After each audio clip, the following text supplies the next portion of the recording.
pouvez vous asseoir. Bonjour à tous. Nous voulons en même temps aussi saluer tous nos amis qui nous suivent sur Internet dans le monde entier. Je voudrais particulièrement saluer nos amis de la Nouvelle-Jérusalem en Russie et à Moscou. Nous avons appris que tous les dimanches, ils sont branchés et suivent le culte de la Nouvelle-Jérusalem de Bruxelles. Que Dieu vous bénisse. Amen.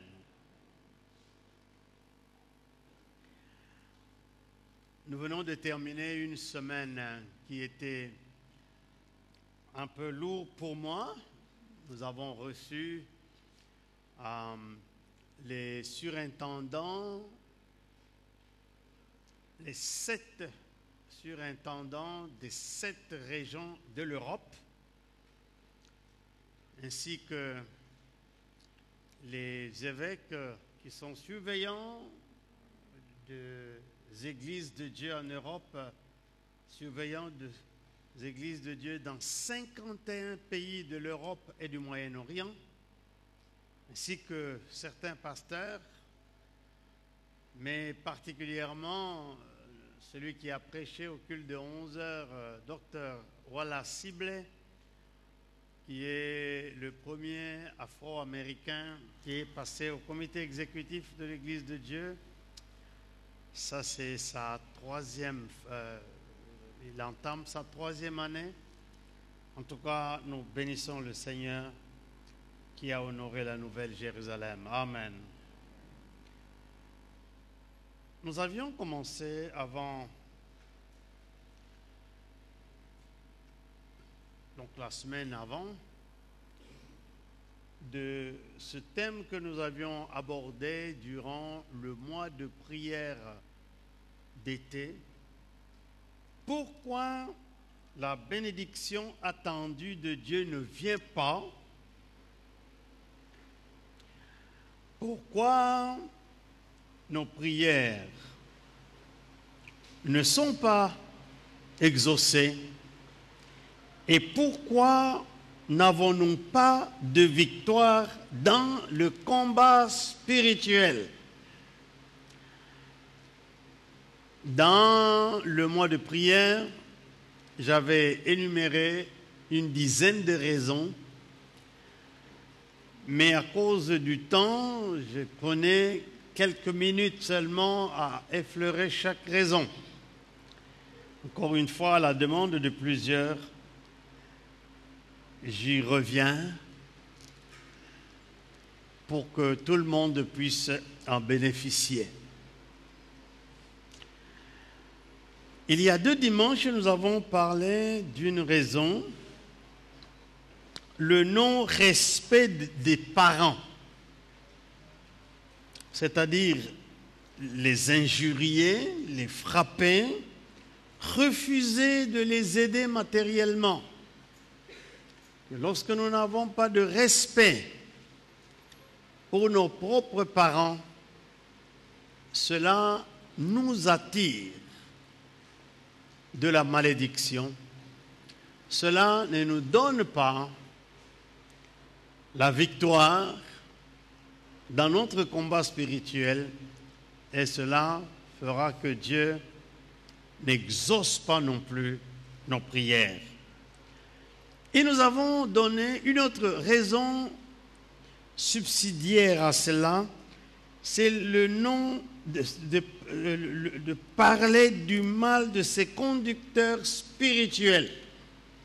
Nous avons vu que d'un côté, il y a les parents physiques, mais de l'autre côté, il y a des parents spirituels. Parler du mal de ces conducteurs, les calomnier, user de la médisance à leur égard, qu'ils soient présents ou absents, nous attire la malédiction et non pas la bénédiction. Fait que Dieu n'exauce pas nos prières. Fait aussi que dans nos combats spirituels, nous n'avons pas de victoire. Je continue. Aujourd'hui, laissez-moi vous parler d'une autre raison. C'est voler Dieu ou mentir le Saint-Esprit. Voler Dieu en ne donnant pas sa dîme et ses offrandes avec fidélité et dévouement et joie. Voler Dieu. Nous verrons ces deux aspects. Comment on peut voler Dieu et comment on peut mentir au Saint-Esprit. Quand on parle des problèmes d'argent, on dit que l'argent c'est le nerf de la guerre. Et justement, dans l'Église, parler de l'argent, c'est le nerf de la guerre. Il y a des gens qui disent, oui, nous ne donnons pas parce que nous ne sommes pas sûrs comment ça va être géré. Je voudrais vous assurer que depuis que notre Église a été faite en ASBL, depuis 1987, l'argent de l'Église de la Nouvelle-Jérusalem de Bruxelles est géré de façon correcte et transparente. 12 administrateurs gèrent les fonds de l'Église et chaque année, nous avons une assemblée générale où nous projetons sur un écran tout ce que nous avons eu comme recettes et toutes les dépenses, avec toutes les pièces justificatives. À la fin de l'Assemblée générale, nous demandons à ceux qui veulent encore voir de plus loin de venir et d'avoir les pièces justificatives. Jusque-là, nous avons eu 2 comptables diplômés, certifiés, qui font nos comptes, et nous avons un fiscaliste qui n'est pas du tout converti, qui n'est pas de l'Église, un blanc qui contrôle tout à la lettre. Donc, notre argent est bien géré et c'est pour cette raison que nous pouvons nous permettre de poser des œuvres comme acheter cette église cash, faire les travaux pendant 5 ans de façon gratuite, engager du personnel dans l'église et qui sont payés régulièrement. Ils ont leur 13e mois, ils ont leur pécule congé, etc., etc. Donc, nous sommes une église organisée depuis 26 ans que cette église existe. On ne nous a jamais coupé le courant, ni l'eau. Nous n'avons jamais connu de problème de paiement de factures. Tout fonctionne. Nous sommes à l'ONSS. Toutes les factures de l'ONSS sont payées, les impôts et tout, pour vous dire que vous n'avez pas à avoir peur. Ceux qui sont là ne sont pas là parce qu'ils avaient besoin d'argent. Ils sont là parce qu'ils veulent servir le Seigneur. Amen. La raison qui nous a poussés à être pasteurs, ce n'est pas l'argent. C'est l'amour de vos âmes. Et c'est pour cette raison, l'argent est secondaire à notre appel et à notre mission. Donc, ne vous inquiétez pas, c'est pourquoi je peux en parler librement. Amen.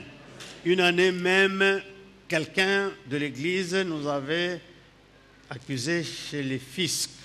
Ils sont venus nous contrôler. Ils devaient nous contrôler un certain nombre d'années. Ils ont contrôlé juste 1 an. Et ils ont dit, la façon dont vous tenez vos comptes, c'est tellement clair que nous n'allons pas continuer, c'est perdre notre temps. Ils sont partis. Donc, nous sommes fiers de ce que nous faisons, de nos administrateurs et des comptables qui font le travail. Donc, voler Dieu ou mentir le Saint-Esprit, ne pas donner sa dîme et ses offrandes avec fidélité, dévouement et joie. Nous allons expliquer comment cela est un vol. Dans le livre de Malachie, au chapitre 3, Malachie,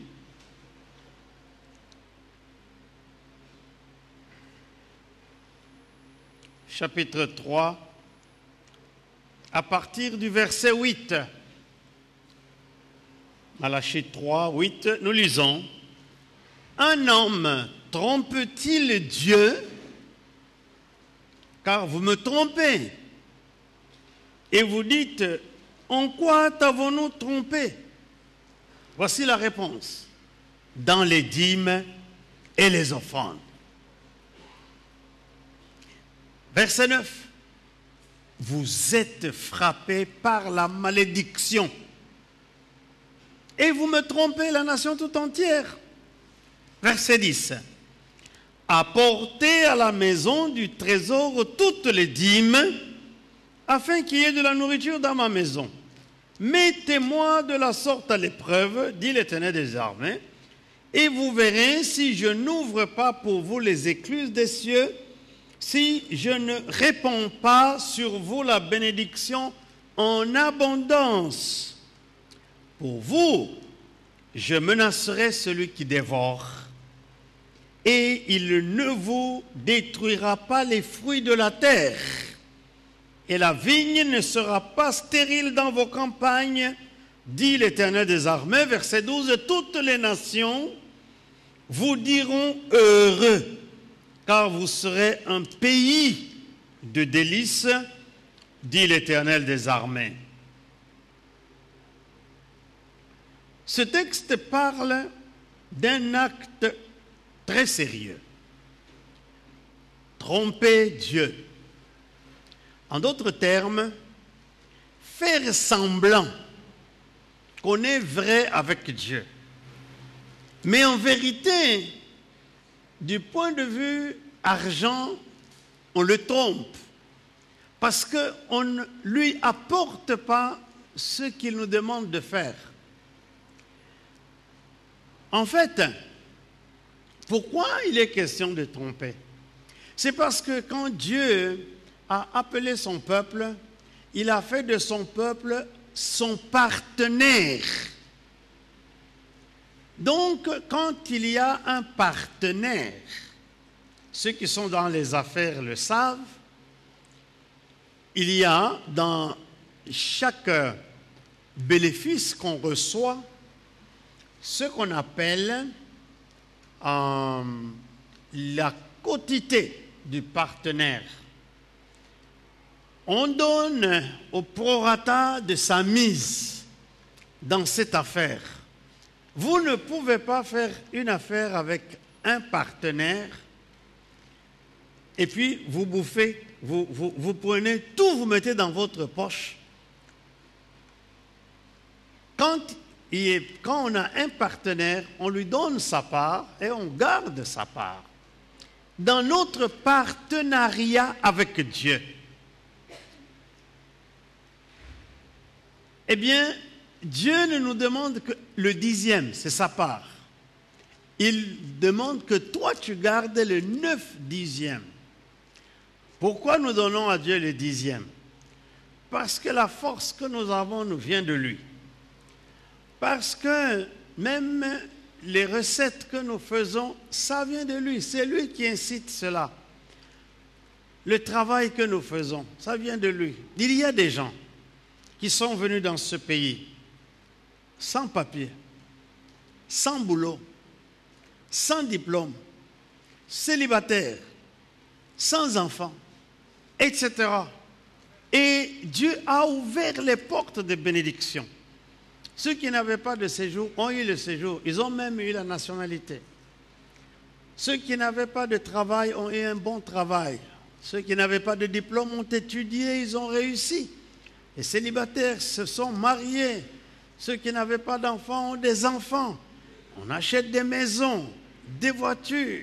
On a des comptes en banque qu'on n'avait pas avant. D'où nous vient tout cela? Eh bien, de Dieu. Alors, de ce fait-là, Dieu est notre partenaire. Qu'est-ce qu'il exige? Il n'exige pas qu'on partage kiff-kiff, moitié-moitié. Non. Il demande simplement un dixième. Mais certains, même le dixième là, ils volent ça. Alors Dieu dit non, ça c'est grave, vous me trompez. Et comme conséquence de cela, au verset 9, vous êtes frappés par la malédiction. Parce que la bénédiction vient de Dieu. Je vais vous expliquer un peu comment la malédiction viendra tout à l'heure. Au verset 10, il dit « Apportez à la maison du trésor », c'est-à-dire dans votre église, toutes les dîmes, afin qu'il y ait de la nourriture dans ma maison. Et puis il précise « Mettez-moi de la sorte à l'épreuve », dit l'Éternel des armées. Et vous allez voir, si je n'ouvre pas pour vous les écluses des cieux, si je ne répands pas sur vous la bénédiction en abondance. Le ciel s'ouvre, non pas seulement par nos prières, mais lorsque nous commençons à apporter nos dîmes et nos offrandes à Dieu. C'est quoi le ciel ouvert? Le ciel ouvert veut dire nous mettre en communication directe avec Dieu. Veut dire les gens peuvent nous maudire, les circonstances peuvent être contrariantes, les choses peuvent marcher mal, mais Dieu va ordonner que les choses marchent bien. Et Dieu va ordonner que nous soyons toujours dans l'abondance, comme il le dit. Quand le ciel est ouvert sur toi, tu n'es pas conditionné par ce que tu vois. Tu n'es pas conditionné par ce que les hommes disent de toi ou veulent faire contre toi. Tu n'es pas conditionné par les aléas de ta vie. Tu es conditionné par un programme puissant, spirituel, qui descend directement du ciel. Dieu dit que ceux qui apportent leurs dîmes et leurs offrandes, eh bien, j'ouvre le ciel pour eux. Il y a une communication ciel-terre. Mais la terre, il n'atterrit pas n'importe où, il va atterrir chez toi. Le ciel s'ouvrira dans ta maison, dans ton entreprise, dans ton travail. Tu verras la différence. Et ce, jusqu'à la fin de ta vie. Jusqu'à ce que tu vieillisses et que tes enfants aillent t'enterrer. Tu seras enterré dans le bonheur. Comme nous l'avons vu avec des hommes comme Abraham. Abraham n'est pas mort pauvre. Comme Isaac, comme Jacob. Quand on a enterré Jacob, les gens qui étaient là, les Égyptiens, ils ont dit, il y a ici un grand deuil. Il était enterré par bonheur. Je vais vous expliquer un certain nombre de choses sur Jacob. Parce que le ciel était ouvert sur lui. Joseph, alléluia, Moïse. La Bible nous dit même que Satan s'est disputé le corps de Moïse. C'est disputé avec qui? Avec les envoyés de Dieu, qui sont venus récupérer son corps. Même quand tu seras mort, ton corps sera bien protégé par les anges de Dieu. Alléluia. Donc le ciel s'ouvre sur toi. Ta vie ne dépendra plus des aléas de la vie actuelle, mais dépendra de la puissance spirituel de Dieu. Ta vie sera dirigée par des éléments spirituels puissants que ni l'atmosphère, ni le climat, ni la politique, ni quoi que ce soit ne peuvent contrôler, parce que ça sera Dieu lui-même. Alléluia.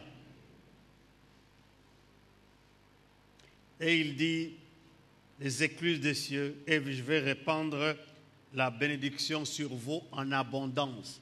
Dieu ne va pas te donner quelques grains de bénédiction. Non, Dieu te donnera des bénédictions en abondance. S'agissant de la santé, il te donnera une bonne santé. La nourriture, tu en auras à revendre. Tout ce que tu veux, Dieu te les donnera. Pas en petite quantité, mais en abondance. C'est extraordinaire quand Dieu commence à bénir avec abondance. Tu vas t'étonner. En abondance. Si tu recherches encore des petites choses, c'est qu'il y a un problème. Il dit, je vais donner ma bénédiction en abondance. Verset 11. Pour vous, je menacerai celui qui dévore. Qu'est-ce qui dévore? La maladie dévore. Si on t'attrape avec une mauvaise maladie, toutes tes finances vont passer là-dessus pour payer la facture. Même si nous avons la mutuelle, il y a toujours le tiers payant que tu dois payer, toi. Qu'est-ce qui dévore? Les accidents de voiture.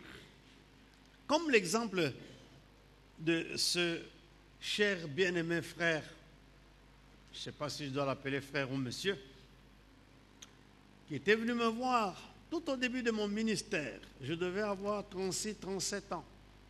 Il est venu me voir à mon bureau à la Gécamine.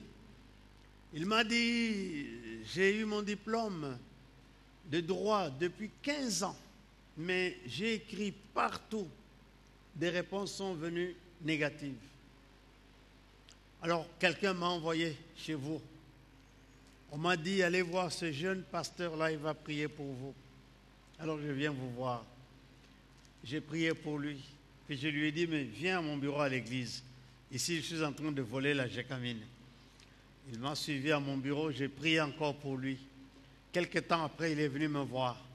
Il me dit, c'est pas possible.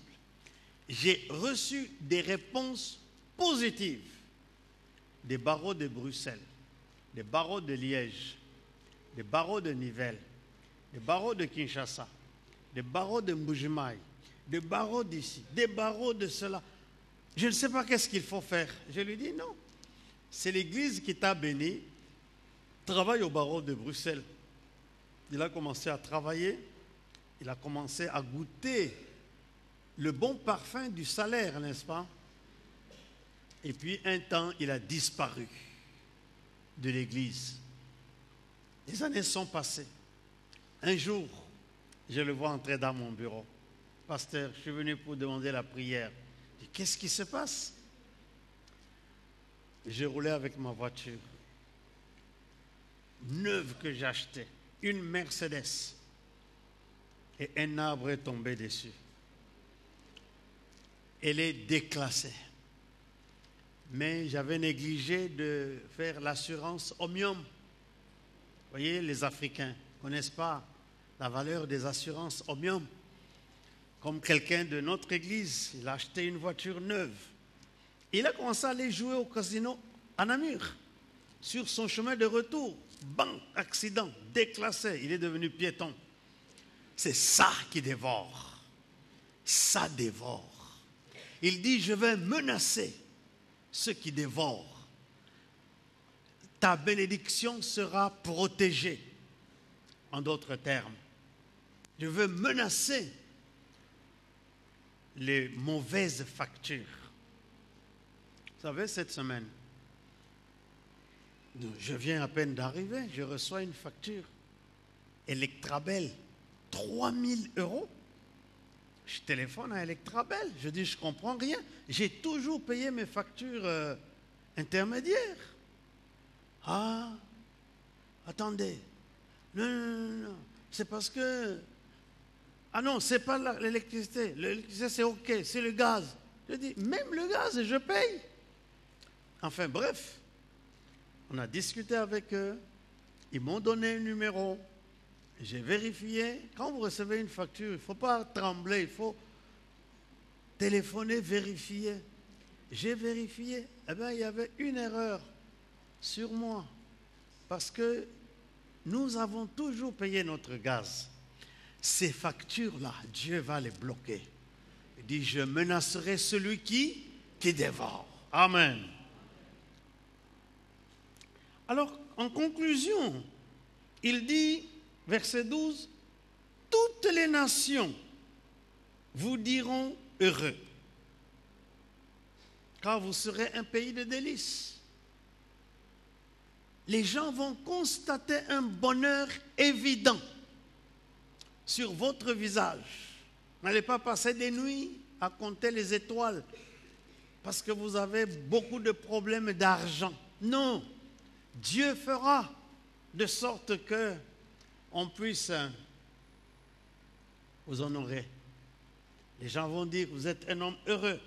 Au verset 11, il dit, la vigne ne sera pas stérile dans vos campagnes, dit l'Éternel. Ce que vous ferez, si vous êtes homme d'affaires, femme d'affaires, eh bien, votre marchandise produira des bénéfices.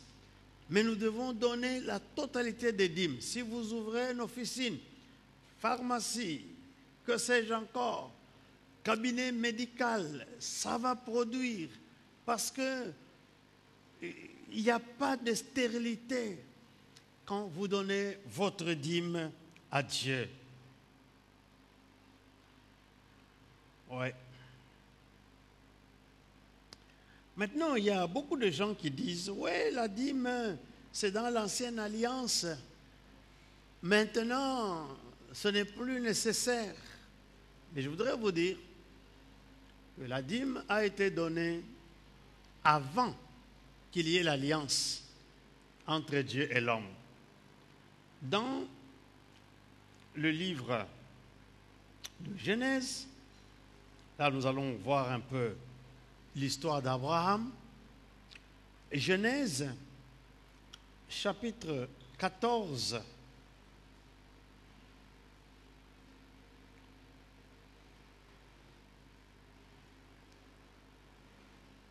Versets 17 et les suivants. Après qu'Abraham fut revenu vainqueur de Kédorlaomer et des rois qui étaient avec lui, le roi de Sodome sortit à sa rencontre dans la vallée de Chavé, qui est la vallée du roi. Melchizedek, roi de Salem, fit apporter du pain et du vin. Il était sacrificateur du Dieu très haut. Il bénit Abraham et dit, béni soit Abraham par le Dieu très haut, maître du ciel et de la terre. Béni soit le Dieu très haut qui a livré tes ennemis entre tes mains. Et Abraham lui donna la dîme de tout. Maintenant, écoutez-moi. Pourquoi c'est la première fois qu'il est mention de la dîme? Mais Abraham, c'était un Mésopotamien. D'où a-t-il reçu cette notion de la dîme? Eh bien, certainement dans sa relation avec Dieu. Abraham était spirituellement avancé parce qu'il a obéi à Dieu en se déplaçant de Chaldée à Canaan.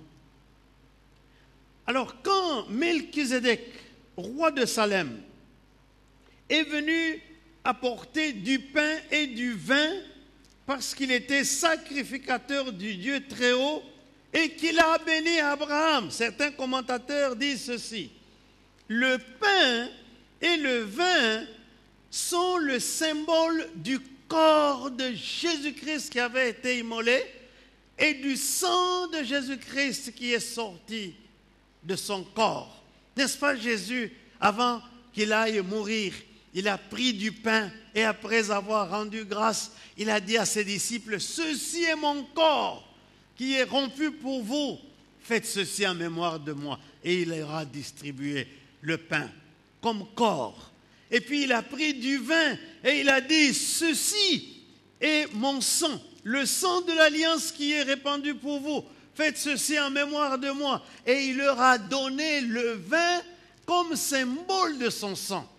Et nous continuons à prendre la Sainte Seine en commémoration du corps et du sang de Jésus qui a été versé. Donc Melchizedek, qui était sacrificateur, entendez bien, du Dieu très haut de El Elyon, maître du ciel et de la terre, il a apporté ces éléments spirituels à Abraham. Le corps et le sang pour la communion avec le céleste. Et il a béni Abraham. Du coup, Abraham a réalisé que ce qu'il devait faire, c'est de donner sa dîme. On ne lui a pas demandé de le faire. Melchizedek n'a pas demandé de le faire. Lui, il l'a fait. Il a fait 400 ans avant la loi, avant l'alliance de Mont Sinaï, qui a donné la loi à Israël. Et depuis, c'est devenu non seulement une coutume, mais une mentalité dans la famille d'Abraham de pratiquer la dîme. Et c'est ainsi que Isaac est béni.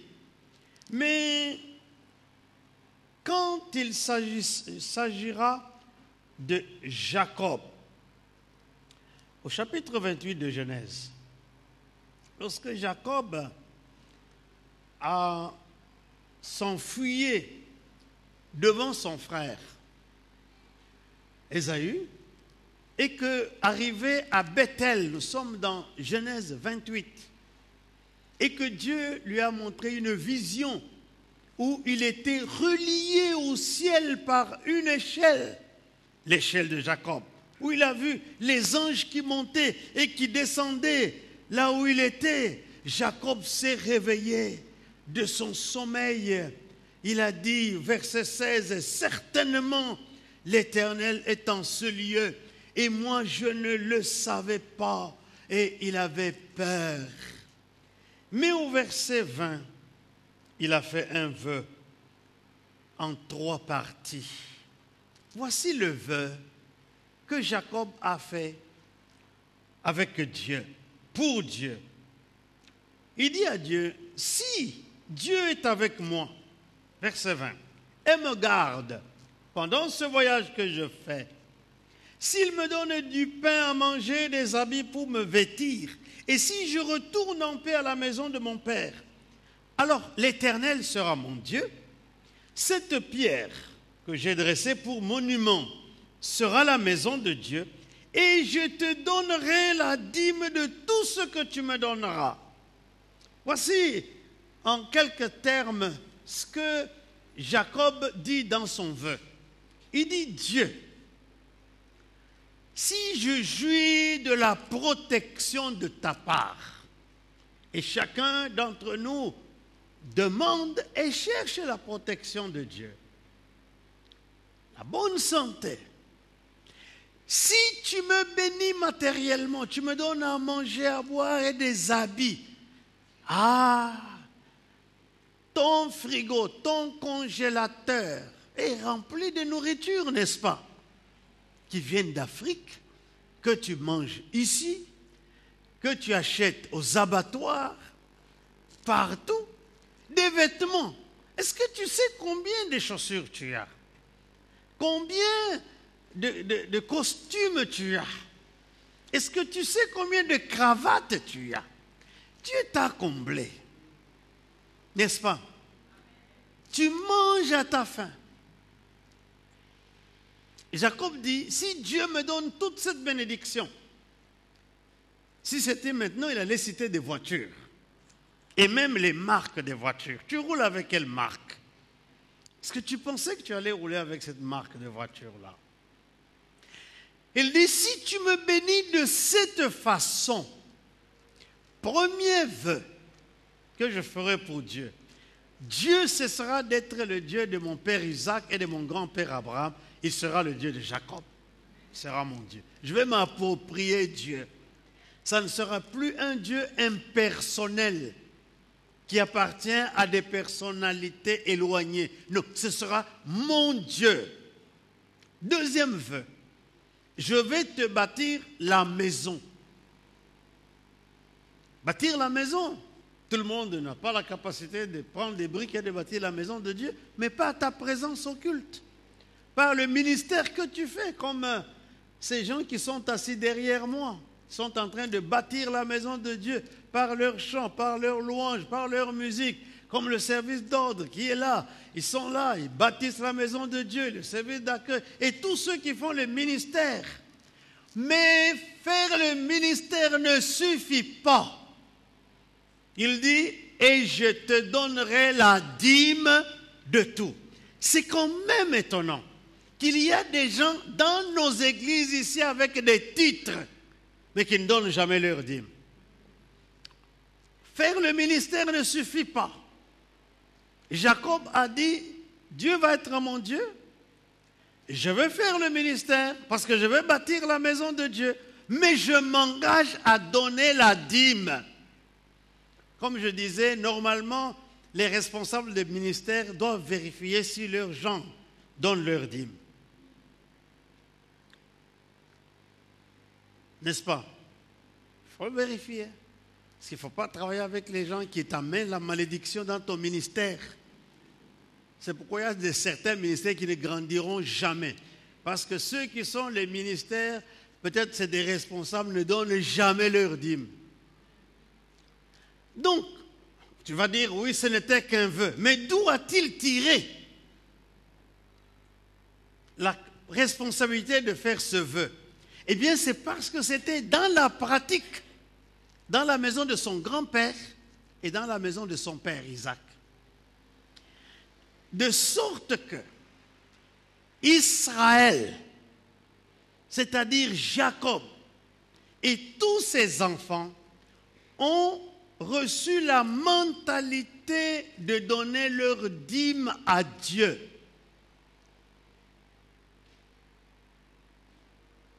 Et Jacob a existé bien avant.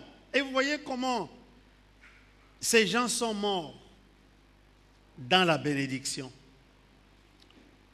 J'ai vu beaucoup de gens, en tout cas dans mon pays et en Afrique, riches, très riches. Après, ils n'ont plus rien.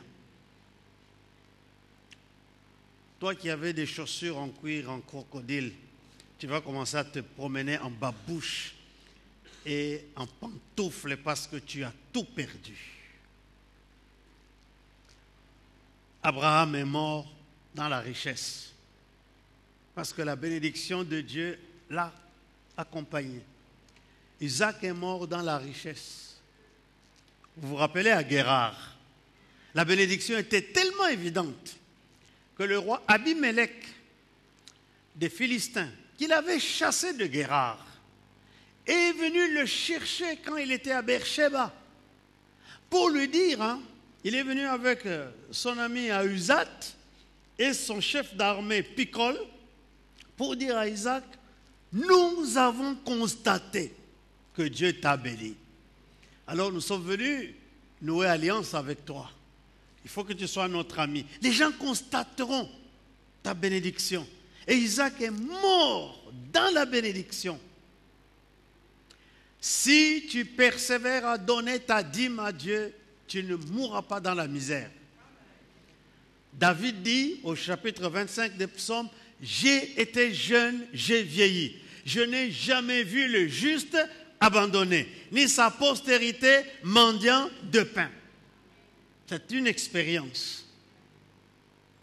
Et vous avez vu comment Jacob est mort. Un grand deuil en Égypte.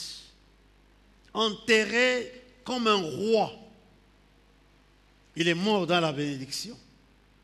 Parce que son fils, Joseph, continuait la bénédiction de son père.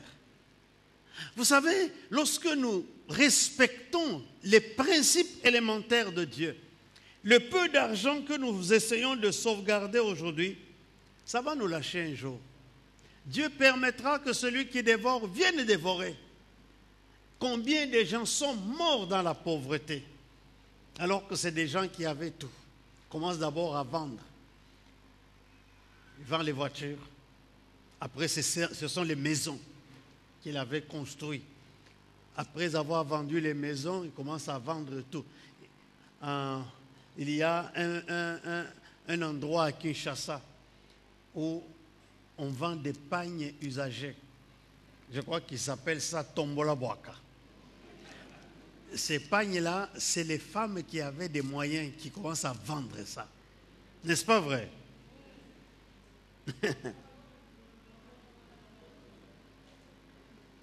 Ils n'ont plus d'argent.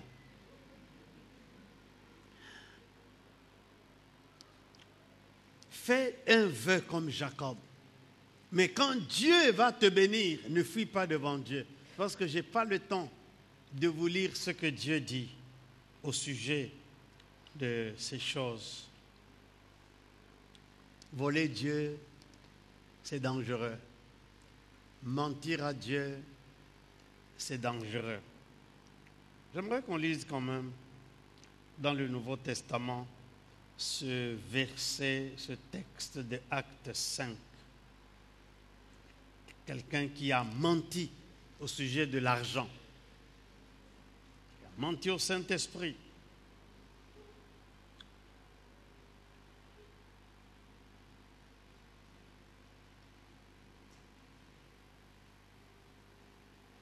Actes des Apôtres,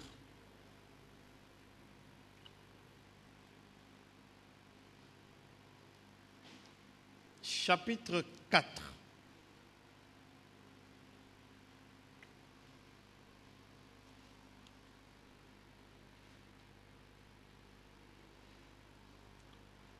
Pour le contexte, nous lisons chapitre 4, verset 34 et les suivants, car il n'y avait parmi eux aucun indigent.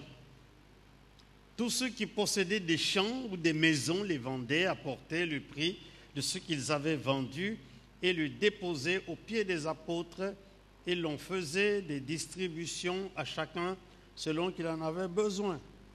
Joseph, surnommé par les apôtres Barnabas, ce qui signifie fils d'exhortation lévite, originaire de Chypre, vendit un champ qu'il possédait, apporta l'argent et le déposa aux pieds des apôtres.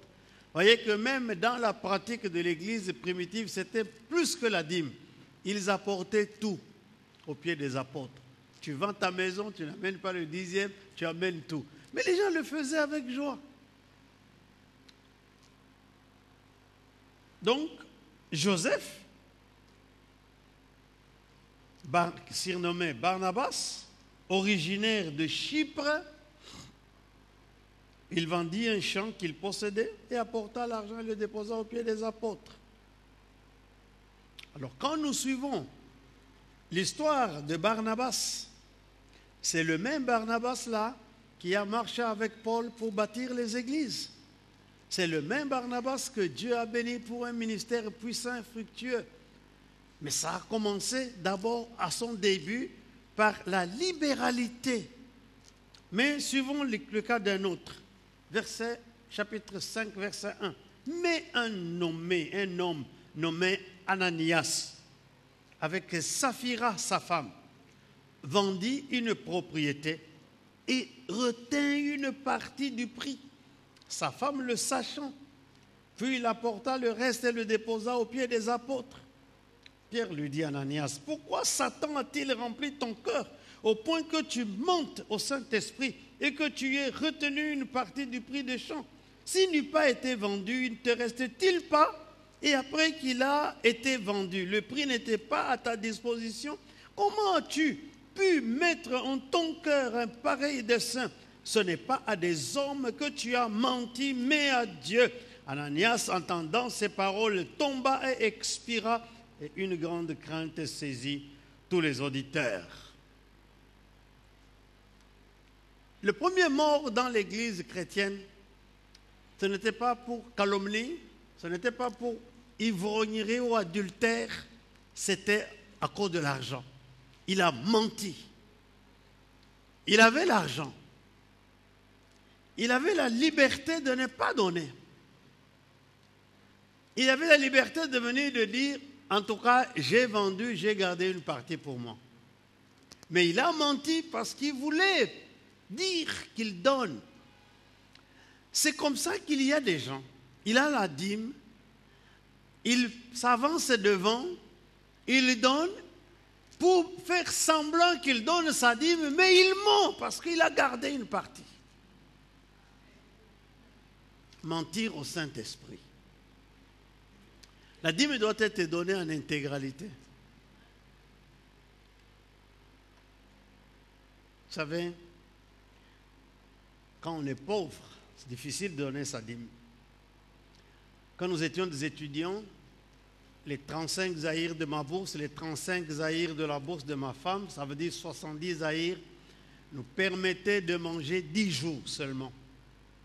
Mais on s'est donné la discipline qu'on ne prendra jamais la dîme. Parce que Dieu ne nous appauvrira pas. Nous avons donné 7 zaïrs de notre dîme chaque mois. Je vais vous dire, ma femme là n'a pas connu un seul jour de chômage. Pourtant, il y avait la crise. On est venu frapper à notre porte à 6 heures du matin pour nous proposer un emploi à la Société des chemins de fer, en informatique. Bien qu'elle avait 7 mois de grossesse de mademoiselle Lydia là, elle a été engagée avec un gros ventre.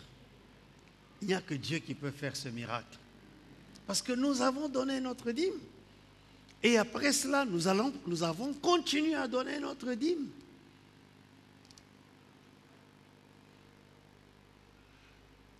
Et depuis que nous sommes en Belgique, je ne me rappelle pas que nous avons sauté un seul mois sans donner notre dîme. Pourquoi? Parce que nous connaissons le secret de la dîme. Les gens critiquent, ouais, il a volé, il a fait ceci. Je dis non, les gens ne savent pas d'où vient notre bénédiction. Je vous ai dit que tout l'argent de votre église est bien comptabilisé. Mais Dieu nous bénit. Parce que on a appris à lui donner la dîme. Puis Ananias a menti. Pierre lui a dit, ce n'est pas des hommes. Donc si tu mens et tu voles, ce n'est pas des hommes que tu voles, c'est Dieu. Tu vas dire, ouais, à l'église, là, je ne suis pas sûr. Les hommes, qu'est-ce qu'ils peuvent faire? Les hommes, nous sommes incapables de faire quoi que ce soit. Mais tu as Dieu devant toi. Le premier mort dans l'église avec sa femme, c'est parce qu'ils ont menti au Saint-Esprit. Que Dieu nous donne la bonne santé. Parce que si nous pouvons faire l'analyse comme on fait en mathématiques par l'absurde, si celui qui a volé est mort, celui qui donne, il va faire quoi? Pardon? Il va être vivant. C'est clair, c'est évident. Tu veux vivre. Donne seulement. Il ne faut pas commencer à dire, ouais, j'ai des factures. Mais tu n'as pas de factures dans ce pays. Tout le monde a des factures. Mais comment se peut-il que certains payent leurs factures sans problème? Mais toi, tu as toujours des problèmes pour payer tes factures. C'est parce que tu ne donnes pas ta dîme. Tu auras toujours des problèmes. Et je te le garantis. Commence à donner ta dîme. C'est grave, hein?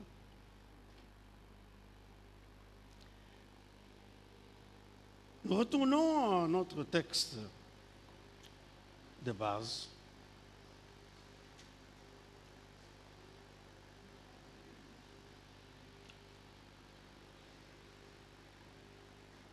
Donner la dîme et l'offrande nous apporte beaucoup d'avantages. Proverbe, chapitre 3, versets 9 à 10. Proverbe 3, 9. Honore l'Éternel avec tes biens et avec les prémices de tout ton revenu.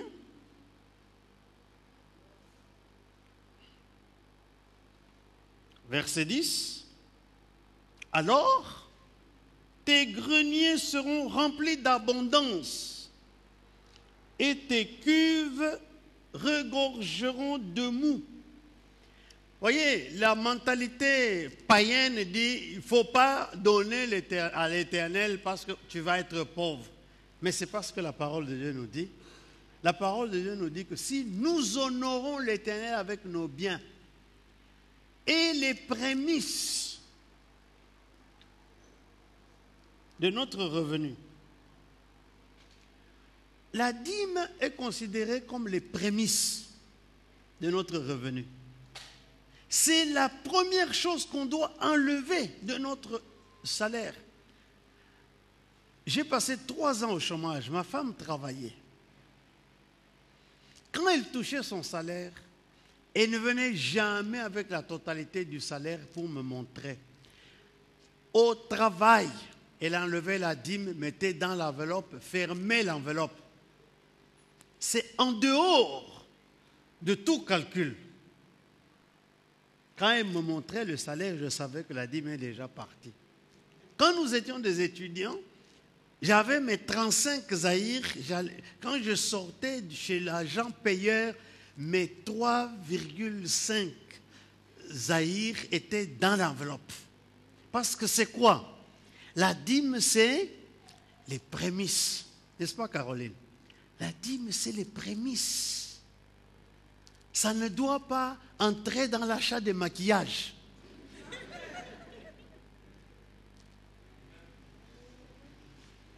Dès que tu as ce que tu as, ça doit être mis à part. Pour moi, depuis que je suis en Belgique, j'ai un ordre permanent. Dès que mon salaire tombe dans mon compte, ma dîme est directement renvoyée à la Nouvelle-Jérusalem. Quand je connais une augmentation de salaire, je fais des calculs. On m'a augmenté le salaire tel mois, mais je payais avec tel chiffre et je refais et j'actualise. J'augmente. Et puis, c'est parti. Parce que si je dois honorer l'Éternel avec les prémices de mon revenu, vous voyez la conséquence. Avec tes biens et avec les prémices de ton revenu. La dîme, est-ce que vous m'entendez, mes frères et sœurs bien-aimés, n'est pas à mettre dans notre budget pour les dépenses. Ce n'est pas pour payer les études de nos enfants. Ce n'est pas pour aller au salon de coiffure. La dîme, ce n'est pas pour acheter des chaussures pendant les soldes. Ce n'est pas pour envoyer à nos parents, même s'ils ont des problèmes. La dîme, c'est les prémices. Nous devons les mettre de côté et les déposer au Seigneur. C'est pour le Seigneur. J'aime le verset 10. Parce qu'il y en a qui disent, oui, mes parents souffrent. Tu ne seras jamais béni. Autrement, donne de ton salaire, prends une partie pour les parents. Quand j'avais enseigné aux femmes les budgets, n'est-ce pas? Dans le budget, il y a quelques années, nous avons 10%, c'est la dîme. 10% de notre salaire, c'est l'économie. Ce n'est pas normal que tu aies un salaire, mois après mois, tu n'économises rien. Tu dois 10% à Dieu, 10% dans ton compte épargne. Pour toi, pour les mauvais jours. Et puis, les 80% qui te restent, tu les divises. Si tu as des enfants à la maison, tu leur donnes leur argent de poche. Oui, oui, ils ont droit. à leur argent de poche. Et puis tu envoies aussi à tes parents, parce qu'il faut honorer les parents. Mais il ne faut pas trembler. Quand je suis arrivé ici, mon frère aîné m'a écrit. Il voulait que je lui envoie immédiatement, après avoir été à Bruxelles, un camion. Je lui ai répondu que je ne t'envoie pas le camion. Alors tes greniers seront remplis d'abondance. C'est-à-dire ton compte en banque va être un compte qui ne sera jamais au négatif. Je voudrais parler à tous ceux qui ont leur compte négatif là. Ça, c'est la parole de Dieu. Tu es toujours au négatif parce que tu as dit, mais va où? Oh, maintenant, avec des problèmes que j'ai, la situation actuelle, il y a aussi la crise monétaire. Mais les négatifs là, tu vas les remplir comment? Honore l'Éternel avec les prémices. Prémices, c'est ta dîme. Maman Lili. Prémices, hein, c'est ta dîme. Alors le compte va être renfloué. Dieu peut faire des choses qui t'étonnent. Hein? Je me rappelle quand ma femme travaillait, comme on a donné notre dîme, de la misère et de la faim. Elle commence à travailler. Quelques temps après, je termine mes études, elle veut organiser une grande fête pour moi. Comment on va faire? On n'a pas d'argent. Et puis un jour, elle vient, elle me donne l'extrait de compte. La Société nationale de chemin de fer, là où elle travaillait, comme cadre, a renfloué son compte avec comme intitulé « Restauration ». Ça veut dire quoi? Ben, ça ne veut rien dire, ça veut dire tout. Et puis nous avons dit, mais ça c'est Dieu qui nous envoie pour manger la fête. Et nous avons mangé la fête. Parce qu'il faut honorer l'Éternel avec ses biens et avec les prémices de tous ses revenus. Waouh! Alors, tes greniers vont regorger. C'est-à-dire ton compte va être toujours au positif. Toujours. Toujours. Quand je suis allé la première fois acheter une maison, je suis allé à l'office des familles. J'ai demandé un crédit parce qu'ils ont des taux bien pour les familles nombreuses. Ils ont fait tous les calculs. Après, ils me posent la question, mais dans ton compte, tu as combien? Je n'ai jamais pensé à ça. J'ai dit, ah, mais j'ai 50 000 francs. Ils m'ont dit, 50 000, tu feras quelle route avec 50 000 francs? Rentre. Quand tu auras l'argent dans ton compte, hein, reviens. Waouh! Je suis rentré chez moi. J'ai dit à ma femme, hein, maintenant, on serre la ceinture. On donne la dîme, Dieu doit se débrouiller pour nous donner l'argent. 4 ans d'économie serrée, mais avec la bénédiction de Dieu. Ça nous a permis d'acheter la maison et de ne pas prendre les crédits pour faire les travaux, parce que nous avions suffisamment dans notre compte ce qu'il fallait pour faire les travaux. Amen. Alors je vais terminer parce que le temps va vite.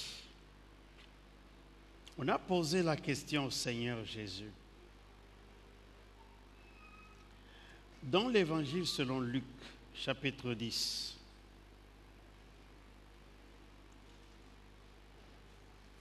Luc, chapitre 10.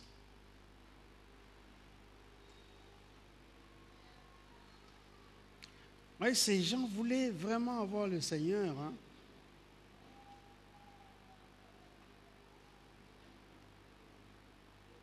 Oh, pardon. Je crois que je me suis trompé. C'est chapitre 20. Luc, chapitre 20.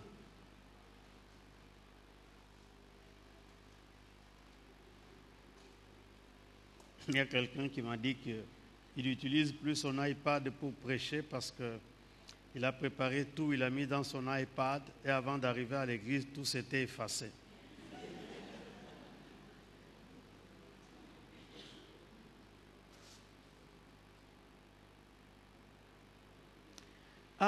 Luc 20, 21, les suivants. C'est un texte que j'aime beaucoup. Ces gens lui posèrent cette question. Maître, nous savons que tu parles et enseignes droitement et que tu ne regardes pas à l'apparence, mais que tu enseignes la voie de Dieu selon la vérité.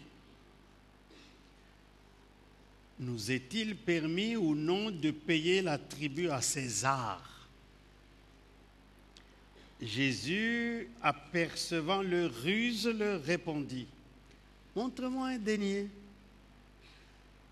De qui porte-t-il l'effigie et l'inscription? De César, répondirent-ils. Alors il leur dit, rendez donc à César ce qui est à César et à Dieu ce qui est à Dieu. Maintenant, réfléchissons. On lui pose la question au sujet de quoi? Au sujet de payer l'impôt à César. Est-ce que nous devons continuer à payer l'impôt à César? Il répond, rendez à César ce qui est à César. Qu'est-ce que ça veut dire? Payer l'impôt à César. Mais rendez à Dieu ce qui est à Dieu. Ça veut dire, venez seulement louer Dieu. Non. Le point central ici, c'est l'argent. Ça veut dire, payez votre dîme à Dieu. La dîme, dans le temps du temple, c'était l'impôt qu'on payait au temple. Il dit, payez l'impôt à César avec votre argent. Vous devez le faire. Et à Dieu, vous allez faire quoi? Alors, il y a des gens ici, ils payent tout à César. César ne vous bénira jamais. Mais Dieu au moins vous bénira. Il dit, rendez à César ce qui est à César. Payez votre impôt à César. Mais attention, n'oubliez pas de payer votre dîme et vos offrandes à Dieu. Parce que lui au moins, il va vous bénir. D'accord? Est-ce qu'on est d'accord? Ok. Un dernier verset pour nous rafraîchir la mémoire. Romains, chapitre 13, verset 7.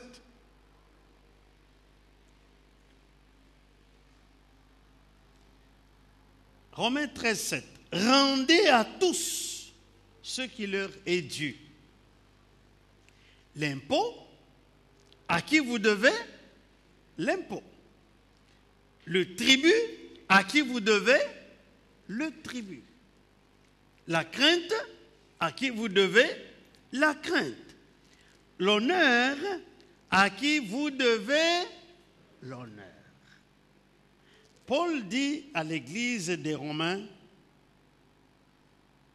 rendez à tous ce qui leur est dû. Donc ici, si je dois paraphraser ce verset, donc il y a d'abord l'impôt à payer à l'État, ok? Deuxièmement, l'argent qu'on doit donner aux parents, oui? Si tu es non marié, l'argent de ménage que tu dois donner à ta femme, ok? Même si elle travaille.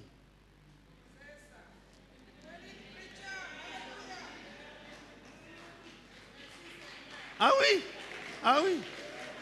C'est le devoir de l'homme. Tout homme normal. Mon frère là, au fond, tu m'entends, hein? Donne l'argent de ménage à ta femme. Troisièmement, l'argent de poche aux enfants. Quatrièmement, la dîme à ton église. Ok? Alors, on peut continuer la liste. Rendez à tous ce qui leur est dû.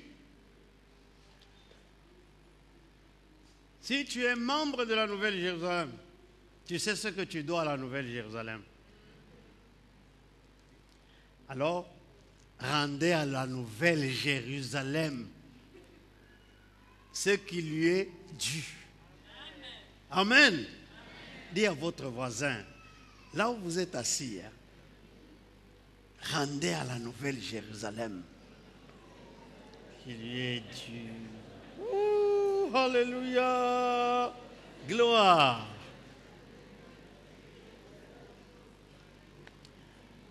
Si nous nous comportons de cette façon, mes frères et mes sœurs bien-aimés, je ne vois pas pourquoi Dieu ne nous bénira pas. Est-ce que vous savez qu'on n'a pas besoin de prier pour demander l'argent? Vous savez ça, hein? On ne prie pas pour demander l'argent. La Bible nous dit que quand tu veux avoir la tomate, qu'est-ce qu'il faut faire? Bon, ici, il faut aller au carrefour. Mais dans mon pays, dans notre Afrique, quand je veux la tomate, je vais au carrefour. Non, je vais semer à côté. Je sème le grain de tomate et puis je vais avoir la tomate à sa saison. La Bible nous donne la loi de la semence et de la moisson. Si tu veux que Dieu bénisse ton portefeuille, sème. Sème où tu dois semer. Je vous ai donné au moins 4 terrains. Il y en a encore d'autres. N'est-ce pas? Premièrement, il faut payer ton impôt. Un citoyen qui honore son pays, il paye l'impôt. Parce que c'est avec l'impôt qu'on répare les routes, qu'on fait tous les travaux d'intérêt général que nous avons. Deuxièmement, il faut honorer les parents. Bon, si tu es comme moi, tous mes parents sont déjà morts, je suis peinard.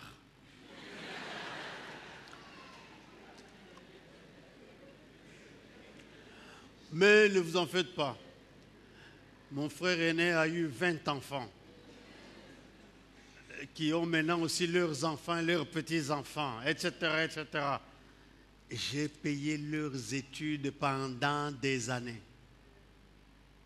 jusqu'à ce qu'ils aient leur diplôme universitaire. Donc, s'occuper de la famille, deuxième chose. Troisième chose, non, honorer les parents, n'est-ce pas? Troisième chose, si tu es un homme, l'argent de ménage. Si tu es assis à côté de ton mari et dis, lui, n'oublie pas l'argent de ménage. Quatrième chose.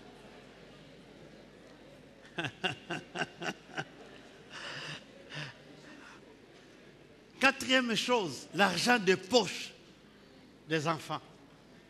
Cinquième chose, ta dîme à l'église. Ta dîme à l'église. Si nous agissons de cette façon-là, c'est comme si nous étions en train de semer. Et comme conséquence, Dieu va nous donner. Donc, ne jeûne jamais pour dire, Seigneur, j'ai des problèmes d'argent, donne-moi. Non! Tu sors simplement ton portefeuille, tu donnes ce que tu as. Et Dieu va faire son affaire. Dieu bénisse sa parole.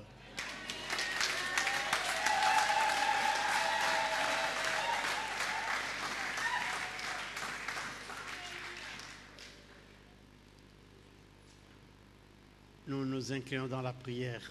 Père Céleste, nous voulons marcher dans ta parole. obéir ta parole, bénir ta parole au nom de Jésus. Merci Seigneur pour ton peuple qui est enseigné selon la vérité. Alors nous donnons à toi. Nous savons que tu es un Dieu de la deuxième chance, que ceux qui avaient négligé, tu les as rappelés de le faire diligence. Alors nous te remercions pour cela au nom de Jésus. Amen. Nous allons